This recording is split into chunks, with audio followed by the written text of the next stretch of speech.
Hi friends, മറ്റൊരു പുതിയ വീഡിയോയിലേക്ക് എല്ലാവർക്കും സ്വാഗതം. ഇന്ന് ഞാനിവിടെ കാണിക്കാൻ പോകുന്നത് സോയ ചങ്ക്സ് കൊണ്ടുള്ള ഒരു റെസിപ്പിയാണ്.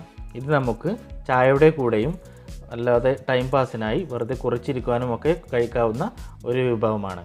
ഇത് തയ്യാറാക്കുവാൻ സോയ ചങ്ക്സ് പിന്നെ നമ്മുടെ വീടുകളിൽ സാധാരണ ഉണ്ടാകുന്ന വളരെ കുറച്ച് ചേരുവകൾ മാത്രം മതി. ഇത് കുട്ടികൾക്കും മുതിർന്നവർക്കും ഒരുപോലെ ഇഷ്ടപ്പെടും.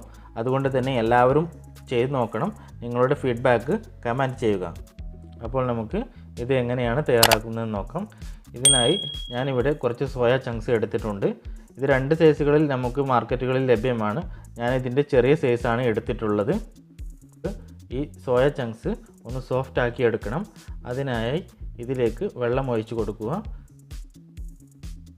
ഇത് മുങ്ങി നിൽക്കാനുള്ള വെള്ളം ഒഴിച്ചു കൊടുക്കണം.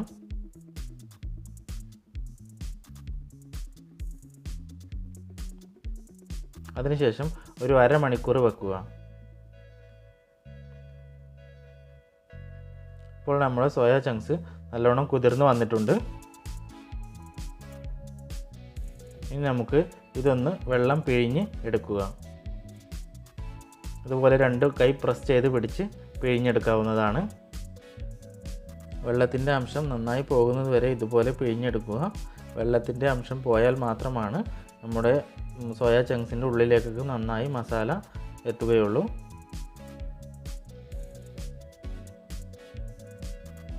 ഇതുപോലെ നമുക്ക് എല്ലാം പിഴിഞ്ഞെടുക്കാം.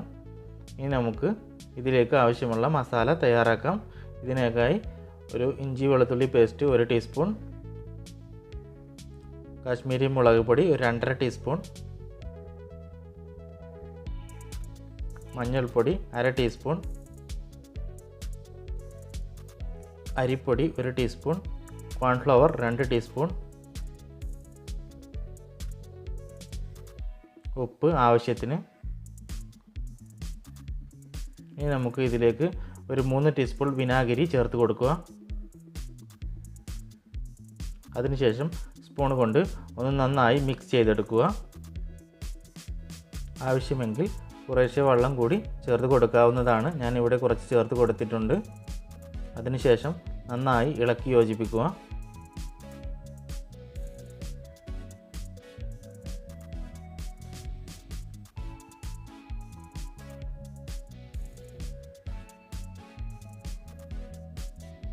ഇനി നമുക്ക് ഇതിലേക്ക് ഒരു 3-4 ടീസ്പൂൺ വെജിറ്റബിൾ ഓയിൽ ചേർത്ത് കൊടുക്കുക.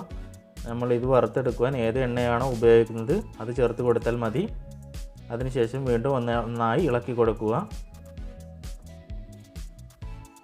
അതിനുശേഷം നേരത്തെ നമ്മൾ പിഴിഞ്ഞു വെച്ച സോയ ചങ്ക്സ് ഇതിലേക്ക് ചേർത്ത് കൊടുക്കുക.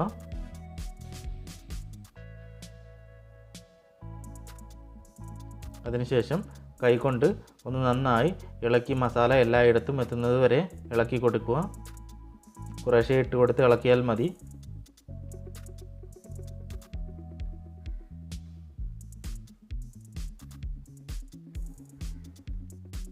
നന്നായി ഇളക്കി കൊടുത്ത ശേഷം ഒരു 10-15 മിനിറ്റ് നേരം റെസ്റ്റ് ചെയ്യാൻ വെക്കുക. എന്നാൽ മാത്രമാണ് ഈ സോയ ചങ്ക്സിൻ്റെ ഉള്ളിലേക്കൊക്കെ നന്നായി മസാല പിടിക്കുകയുള്ളൂ.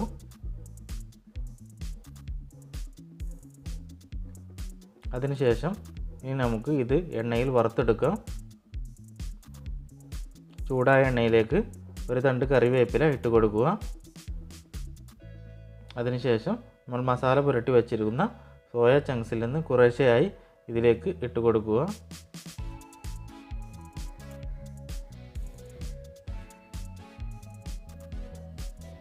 തീ എപ്പോഴും മീഡിയം ഫ്ലെയിമിൽ തന്നെ വെക്കുക. അല്ലെങ്കിൽ പുറം ഭാഗം പെട്ടെന്ന് കരിഞ്ഞു പോകും. ഇടയ്ക്കൊന്നിങ്ങനെ ചെറുതായി ഒന്ന് ഇളക്കിക്കൊണ്ടിരിക്കണം. എന്നാൽ മാത്രമാണ് എല്ലായിടത്തും ഒരേപോലെ വേവ് എത്തുകയുള്ളൂ. ഇതുപോലെ ചുവന്ന നിറമായി വരുമ്പോൾ നമുക്ക് ഇത് എണ്ണയിൽ നിന്ന് കോരി മാറ്റിയെടുക്കാം. അപ്പോൾ നമുക്ക് കണ്ടാൽ തന്നെ അറിയാം നല്ലവണ്ണം ക്രിസ്പിയാണിത്. എണ്ണയിൽ നിന്ന് എല്ലാം കോരി മാറ്റിയതിന് ശേഷം ഇനി ബാക്കിയുള്ളതും ഇതുപോലെ തന്നെ നമുക്ക് ഫ്രൈ ചെയ്തെടുക്കുക.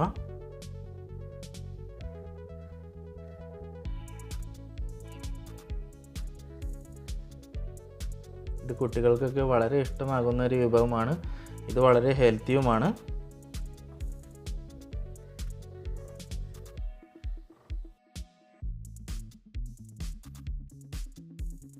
ഇപ്പോൾ നമ്മുടെ സോയ ചങ്ക്സ് ഫ്രൈ ഇവിടെ റെഡി ആയിട്ടുണ്ട്.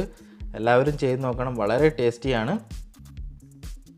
നിങ്ങളുടെ അഭിപ്രായങ്ങളും നിർദ്ദേശങ്ങളും കമൻറ്റ് ചെയ്യുക. നിങ്ങൾ ഈ ചാനൽ ആദ്യമായിട്ടാണ് കാണുന്നതെങ്കിൽ ഒന്ന് സബ്സ്ക്രൈബ് ചെയ്യുക.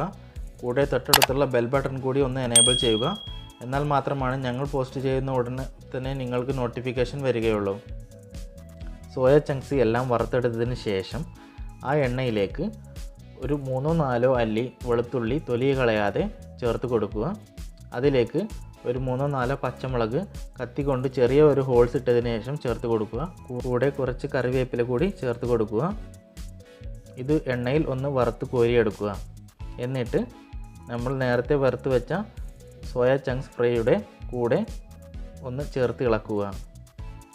ഇത് തികച്ചും ഓപ്ഷണലാണ്. ഇതിൻ്റെയൊക്കെ ടേസ്റ്റ് ഇഷ്ടമുള്ളവർ മാത്രം ചെയ്യുക. മറ്റൊരു പുതിയ വീഡിയോയുമായി വീണ്ടും കാണാം. ബായ്.